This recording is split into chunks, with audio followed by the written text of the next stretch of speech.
আসসালামু আলাইকুম প্রিয় ভিউয়ার্স, আমার আজকের কবিতা ভালো মন্দ বিনিময়। যে জন করে তোমায় ঘৃণা, তুমি ভালোবেসো তাকে। একদিন দেখো অনুশোচনায় ভালোবাসবে তোমাকে। তুমি যদি কারো ক্ষতির মানুষে পাকা ধানে দাও মই, হবেই তোমার চরম ক্ষতি, তাতে সন্দেহ নেই।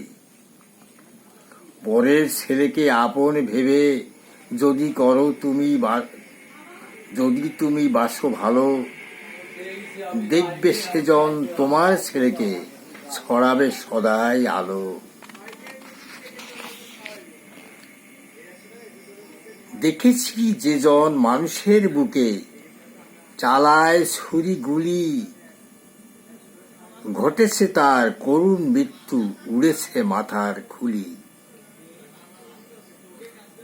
যে করে সদা নিন্দা লোকে, নিন্দুক বলে তারে, তার নিন্দাও ছড়ায় মানুষ গোচরে বা অগোচরে। ভালো ফসলের ভালো দাম, খারাপে খারাপ হয়, ভালো মন্দ বিনিময় চলে এ নিখিল বিশ্বময়। ধন্যবাদ। সবাই সুস্থ থাকুন, ভালো থাকুন।